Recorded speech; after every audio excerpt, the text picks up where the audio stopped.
What is going on YouTube? My name is Lucas, and today I'm going to bring you another EV company that has yet again chose the reverse IPO route. And today's topic is going to be on Fisker.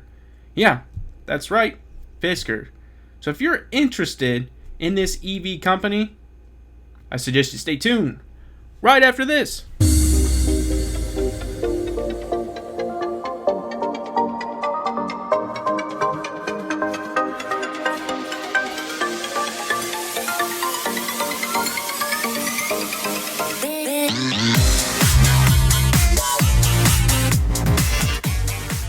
Fisker is headquartered in Los Angeles, California, and they are ran by Henrik Fisker.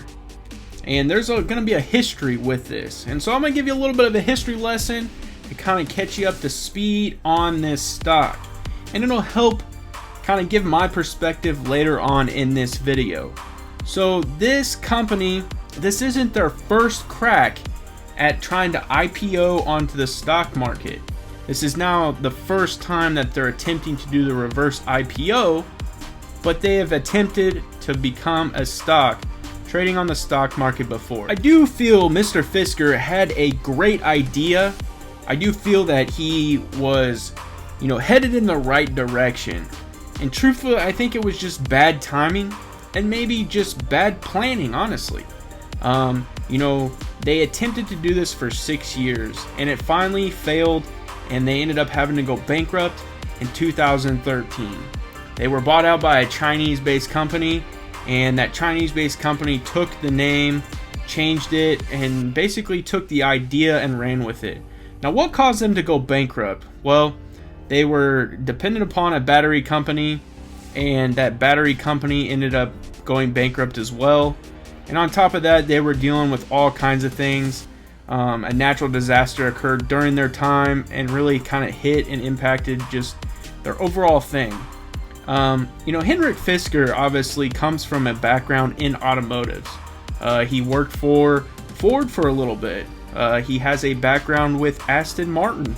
So he does have a background in the automotive industry.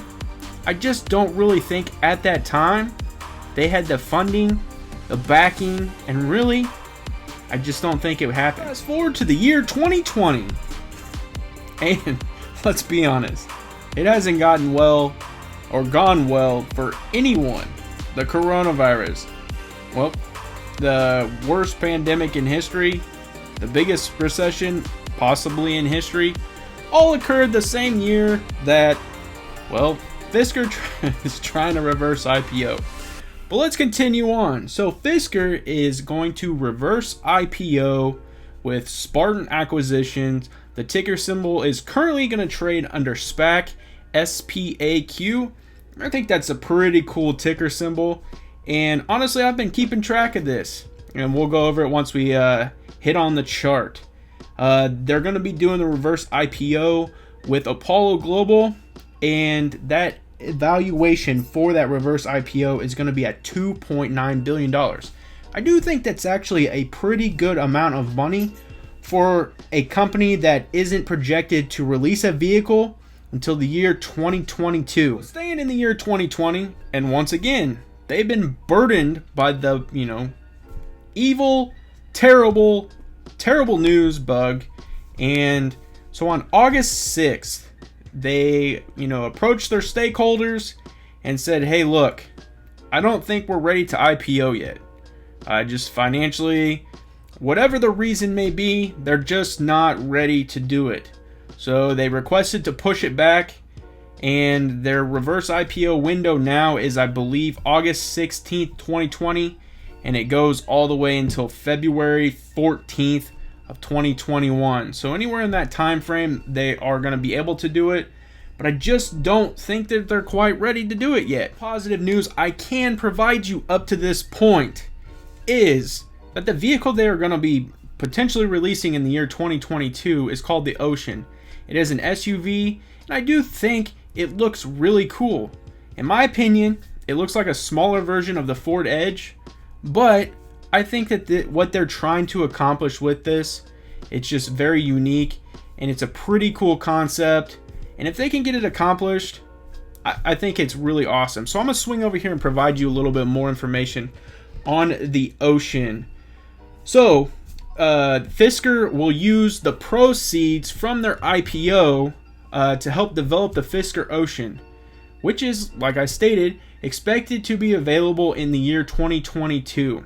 Keep that in mind, because I think that has a lot to do with how I view this stock, and I'm sure it might be how a lot of people out there, even on YouTube, view this stock. The company is promising a premium yet affordable SUV with a starting price of $37,500. I do think that is a very important number as well. You will start to see that some of the SUVs that are being developed, specifically even like the Tesla model, it's very expensive. Yes, it has a lot of cool features. It's a proven commodity. You know what you're getting when you get a Tesla, model whatever. This obviously hasn't been produced. It hasn't even done any test stuff. But I think for the starting price being there, I think it's a fair value.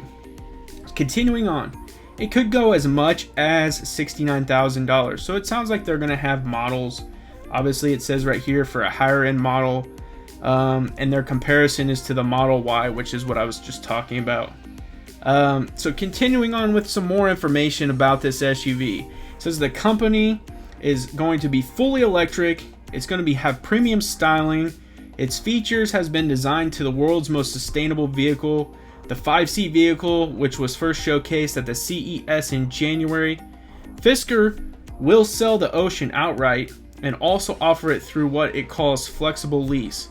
Unlike regular fixed-term leases, drivers can return the car 1 month, several months, or several years with no long-term contracts and 30,000 miles per year included in the lease, rather than more than usual 15,000 miles or so. So I do think that that's going to be pretty cool too. And the reason is because as we start to transition from your everyday gas car, SUV, truck, whatever it may be, I think it's going to take a lot of people time to get used to an all electrical vehicle. There's less maintenance. I've talked about that in numerous videos with Workhorse, with Euro, with even Lordstown Motors truck coming out. I've talked about it, how much a lot less maintenance is involved, which is going to be a lot less cheaper cost. You're not going to be paying gas all the time. There's just a lot less that's going to go into these vehicles as far as cost. A little bit more information on the Ocean, because this is their headliner as of right now. They're talking about some other concepts that they're trying to develop, and I think that's a negative outlook. I think that's a negative aspect.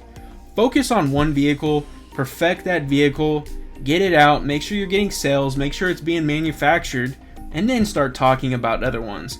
I think when we start getting ahead of ourselves, this is one company that's already filed bankruptcy once. I think that they really need to establish the Ocean first, do what you got to do, and then move on to the next one. So give you a little bit more information. It says it's going to have a range of up to 300 miles between charges. The car's interior is also what they call vegan. And what they're going to do is use plastic, and it's going to be a piece of leather inside, but what they're trying to do is really kind of use recycled items for the interior, and give it that entire emissions-free green type feel.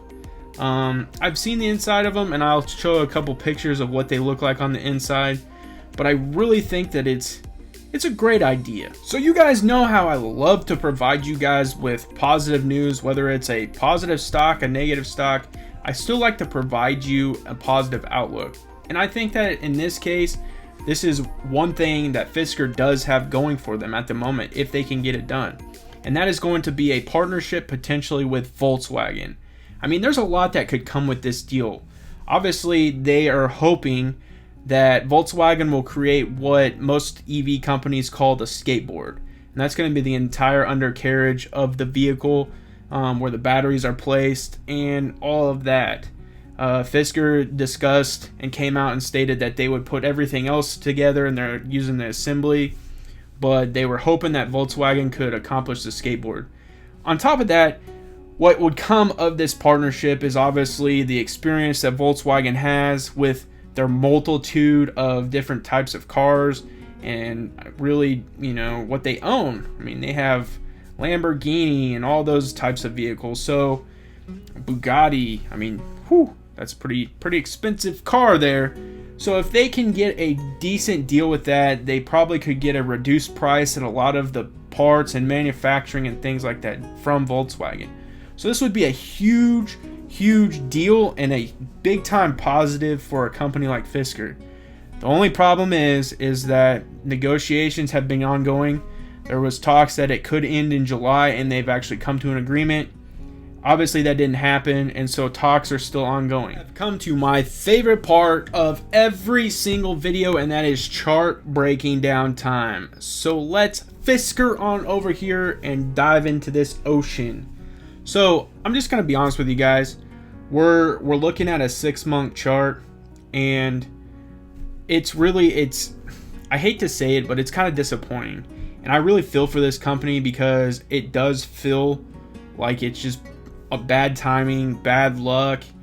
But I can tell you this, if they can get through the adversity and they can show resiliency and continue to grind and get a really good, you know, SUV out, and it starts to sell and people purchase it, then all the props to them for this. But I just think that with them being so late to the game on the reverse IPO, it's kind of like an old thing. And you know, the SUV is now kind of getting, or the SUV of an EV type, it's kind of like an old thing. And so I feel for this company. So back to this chart real quick. So today is Friday. It opened at $12.80. It got as high as $13. Its low is $12.30. Its volume was 8.583 million, and its market cap currently is only $852.8 million. Its 52-week high is $21.60. Its 52-week low is $9.75, and its average volume is 5.054 million. And like I said, it's a 6-month chart. We're looking today. It closed at $12.36. That was down 0.08%, and it continued to go down to $12.25. That was down an additional 1.01%, where we finished up for the week. And like I said, guys, this obviously is a SPAQ. It's a reverse IPO, so there really wasn't too much activity for the entire span until July, when they announced the reverse IPO in partnership with, you know, Apollo Global and obviously Fisker going to be reverse IPOing. Now in July, when they made the announcement, obviously this was huge news. Obviously all the EV market was just smashing the headlines, and it was almost like it was being crowded. It reminds me of an elementary school line when you see the kids trying to cut to the front. Hey, I want to be the line leader. That's honestly what I thought was happening. I mean, they were fighting to be to the top. They were fighting to be the head of the news. Hey, this is what we provide. We're new. This is what we have. And, you know, Fisker's time kind of fizzled out. And as you can see, it's right there on the chart for you. So they hit their, you know, their peak at $21.60. Since then, we've just had a slow and methodical downturn. I just truthfully don't see the opportunity at this moment. And I would almost put them in the class of Nikola right now. They're kind of following the same suit. It's like they're getting ahead of themselves so much that everything on paper looks fantastic, but then when you go to see the real proof, there's nothing there. I mean, people are literally putting their money into shares for air, honestly. It's more of an idea. And for a company like this, that yes, they may have a concept and it may be able to drive, and that's pretty cool, but they're still not going to manufacture until 2022. And then they were even talking about putting out 4 other concepts, and those not even being available until 2025. And you guys know how I do it. If you like this video, smash that like button. It helps out tremendously, and it helps out more than you guys know. It gets those videos out there and allows people to see these videos. So please smash that like button. And if you enjoy this content, because I'm gonna keep the content flowing, subscribe to my channel. And as always, have a good day.